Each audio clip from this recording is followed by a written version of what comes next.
Hello दोस्तों, Hasan एजुटेक Hindi channel में आप सभी का स्वागत है।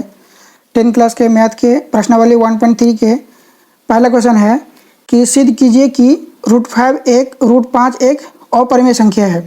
हमें ये सिद्ध करना है। अक्सर बोर्ड में ये पूछ लेते हैं, ये 5 नंबर के अक्सर पूछ लेते हैं इस टाइप के क्वेश्चन। तो चलिए सॉल्व करते हैं।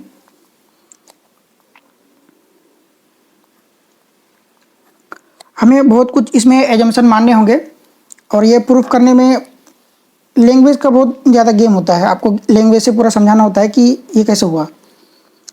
तो √5 एक परिमेय संख्या हमको मानने होंगे, लेकिन अपरिमेय संख्या √5 एक अपरिमेय संख्या सबको पता है, लेकिन हमें मानना होगा कि ये √5 एक परिमेय संख्या है। फिर हमको सिद्ध करना होगा। अगर मैं सही होता हूँ तो ये परिमेय संख्या है। अगर मैं गलत पाया जाता हूँ कि √5 एक परिमेय संख्या है, तो गलत पाता हूँ, इसका मतलब है कि √5 एक अपरिमेय संख्या है। तो यदि संभव है, यदि संभव हो तो क्या, यदि संभव हो तो क्या मान ले कि माना कि √5 एक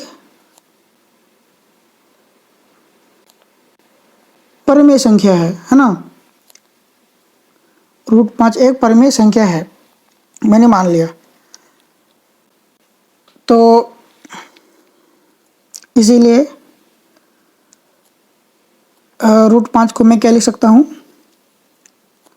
कोई P/Q के रूप में लिख लेते हैं, क्योंकि परिमेय संख्या है तो परिमेय संख्या को P/Q के रूप में लिख लेते हैं, जहाँ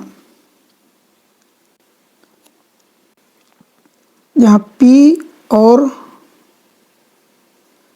Q क्या सह अभाज्य संख्या है, सह अभाज्य संख्या है। और ये भी लिख लेते हैं Q 0 के बराबर नहीं है ना। Q 0 के बराबर होगा तो ये तो इन्फिनिटी हो जाएगा। P और Q सहअभाज्य संख्या है। सहअभाज्य का मतलब समझ लीजिए कि P और Q में कुछ कॉमन नहीं है। कुछ कॉमन मतलब 2 और 5 में कोई कॉमन है क्या? सिर्फ एक कॉमन है और कुछ कॉमन नहीं है। जैसे 4 और 9 में कुछ कॉमन है, नहीं है। 6 और 9 में क्या कॉमन है? 3 कॉमन है, तो ये सहअभाज्य संख्या नहीं है। लेकिन 4 और 9 में कुछ कॉमन नहीं है, सिर्फ एक कॉमन है। इसीलिए 4 और 9 क्या है? आपस में सहअभाज्य संख्या है। इसका मतलब है कि P और Q में कुछ भी बचा नहीं है, कट पिट चुका है। P एक अलग एक इंटीजर है, मतलब क्या बोलते हैं, पूर्णांक है। Q भी एक पूर्णांक है। और सहअभाज्य संख्या बोल के ही बोल दे कि कोई दो पूर्णांक है ना। तो हमें क्या करना है, अब इसी को सॉल्व करना है। √5 Q बराबर P, दोनों तरफ वर्ग करने पर हमें क्या मिलता है? दोनों तरफ वर्ग करने पर वर्ग करेंगे तो क्या हो जाएगा, ये रूट हट जाएगा, Q² हो जाएगा इक्वल टू P² हो जाएगा। इसको हमें मान लेने हैं, इक्वेशन 1 मान लेना है। फिर इसको हम ऐसे भी लिख सकते हैं Q² इक्वल टू P² बटे 5, क्योंकि ये गुना में है, इधर लेके आ गया तो बटे में आ गया। अब यहाँ पे एक चीज़ समझने वाली बात है। जैसे Q मान लीजिए कि कोई 3 है, 3 का स्क्वायर क्या होगा? 9 होगा। 4 होगा फिर भी स्क्वायर होगा, क्या होगा? 9 होगा। आखिर क्या है? वो एक इंटीजर है, मतलब परिमेय पूर्णांक है, कोई पॉइंट में नहीं है। उसी तरह P भी कोई नंबर है जो पॉइंट में तो नहीं है। अब इसको स्क्वायर P का स्क्वायर करके जो भी नंबर आएगा, अगर मैं 5 से भाग देता हूँ तो ये Q² के बराबर आना चाहिए। और Q² क्या है? एक पूर्णांक है, यानी कि इधर भी एक पूर्णांक है, इधर भी पूर्णांक है। तो इसी चीज़ को समझने हैं कि क्या बोल रहा है कि P² को 5 पूरा पूरा भाग दे रहा है। अब पूरा पूरा इस तरह भाग दे रहा है कि कोई पॉइंट में नहीं हो रहा है, कोई पॉइंट में नहीं आ रहा है ना, पूरा पूरा भाग लग जा रहा है, भाग लग जा रहा है, जिसकी वजह से ये Q² क्या है? Q² भी एक इंटीजर ही है। तो लिख सकता हूँ कि 5 जो है P² को क्या कर रहा है? विभाजित कर रहा है।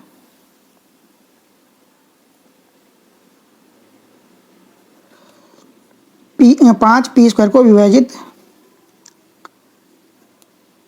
करता है।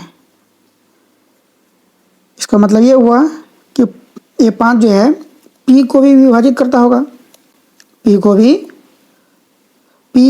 भी लिख दो यहाँ पे, पी को भी विभाजित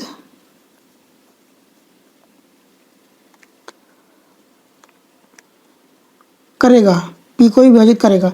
अब इसको ए मान लो, ये वाला को ए इक्वेशन मान लो, इसको 1 इक्वेशन माने हैं, इसको ए इक्वेशन माने हैं, इसका अलग महत्व है जो मैं लास्ट में बताऊंगा।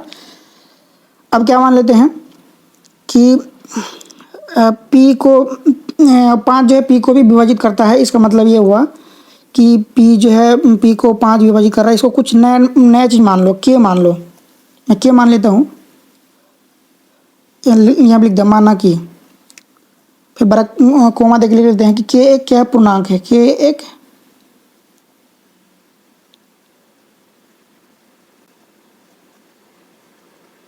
पूर्णांक है। अगर पी स्क्वायर को भाग दे रहे हैं तो पी को भी भाग देगा, ऑटोमेटिक है। जैसे कि 25 है, मैं यहाँ पे रफ समझा रहा हूँ, 25 का स्क्वायर को अगर भाग दे रहा है 5, तो जाहिर सी बात है कि 25 को भी 5 से भाग दे रहा होगा। अगर ऐसा है कि 4 का स्क्वायर कितना हो रहा है, 16 हो रहा है, 25 का स्क्वायर कितना हो रहा है, 625 हो रहा है, 4 का स्क्वायर कितना हो रहा है, 16 हो रहा है। अगर 16 को 5 से भाग दे रहा है, इसका मतलब ये हुआ कि 4 को भी 5 से भाग देना होगा। उसी तरह जैसे 5 का स्क्वायर कितना हो रहा है, 25, अगर 25 5 से भाग खा रहा है, इसका मतलब ये है कि ये 5 भी 5 से भाग खा रहा होगा।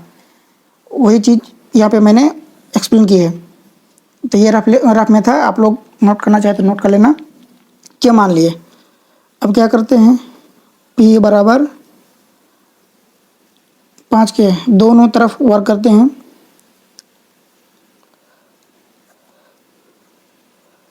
दोनों तरफ वर्ग करने पर, दोनों तरफ वर्क करने पर हमें क्या मिलेगा, कहाँ गए क्वेश्चन 1, यहाँ पे है। दोनों तरफ वर्क करने पर क्या मिलेगा, पी स्क्वायर बराबर 5 का स्क्वायर क्या होगा, 25 के स्क्वायर, 25 के स्क्वायर, और पी स्क्वायर का वैल्यू हमको कहाँ से मिल जाएगा, यहाँ से मिल जाएगा। यहाँ दिख रहा है क्या, p square equal to 5 q square. फिर मैंने यहाँ पे ये डिसिम्प्लाइज लिखना है, इसको कहाँ गया, पी स्क्वायर की जगह में 5 क्यू से लिखना है, 5 क्यू स्क्वायर, और ये है 25 के स्क्वायर। कहाँ से लिख दिए, इक्वेशन 1, इसको इक्वेशन 1 लिख दिया तो समझ में आ गया कि हाँ इक्वेशन 1 से लिखे हैं 5 क्यू स्क्वायर, है ना। अब ये 25 को भाग दे सकता है तो क्यू स्क्वायर हो जाएगा, और ये भाग देगा तो कितना होगा, ये 5 कट जाएगा और ये 25 5 बार में कट जाएगा तो हो जाएगा 5 के स्क्वायर। फिर इसको ऐसे लिख सकता हूँ कि क्यू स्क्वायर बटे 5 इक्वल टू के स्क्वायर। यहाँ पे के स्क्वायर क्या है, एक पूर्णांक है, पूर्णांक का स्क्वायर भी पूर्णांक होगा। अब क्यू स्क्वायर बटे 5 जरूर क्यू स्क्वायर को भाग दे रहा होगा, कोई पॉइंट में तो नहीं आ रहा होगा, तभी ये जो है ना इधर पूर्णांक है तो इधर भी पूर्णांक ही हो रहा होगा, है ना। तो क्या लिखेंगे, इनको 2 इक्वेशन मानने की ज़रूरत नहीं है कि 5 जो है क्यू स्क्वायर को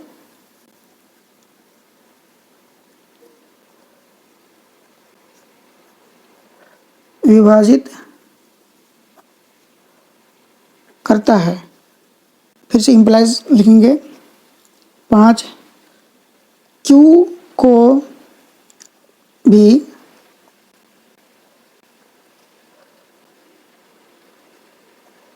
विभाजित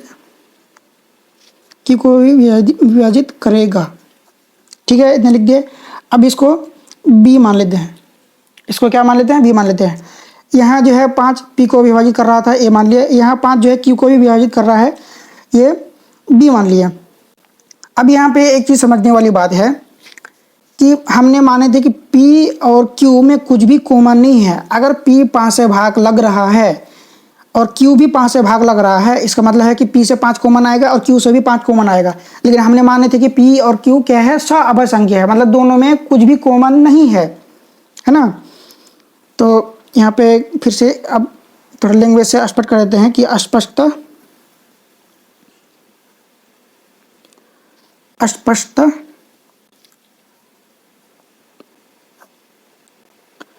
क्या है कि इक्वेशन ए और बी, मैंने ए और बी लिख के इसको चिन्हित कर दिया कि ए और बी से निष्कर्ष से क्या होता है, निष्कर्ष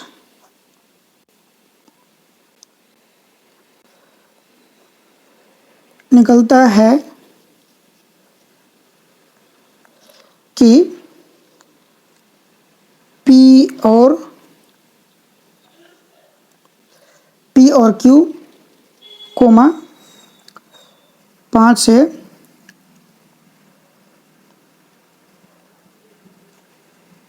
विभाजित है। ए और बी से निष्कर्ष निकलता है कि P और Q 5 से विभाजित है ना। अतः हमारी यह मानना था कि P और Q क्या है, सह अभाज्य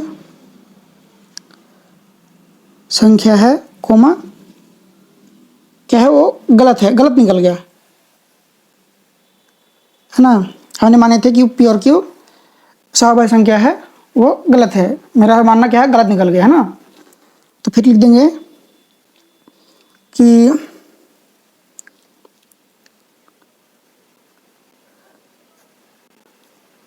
इसी प्रकार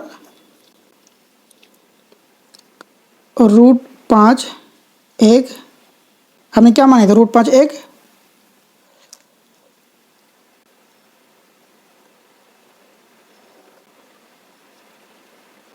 परमेय संख्या है। हमने ये माना था √5 1 परमेय संख्या है,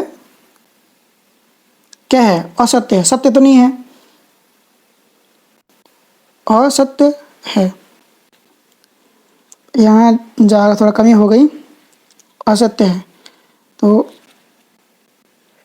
यहाँ लिख देता हूँ, क्या लिख दें, अतः √5 1 और परमेय संख्या है ना।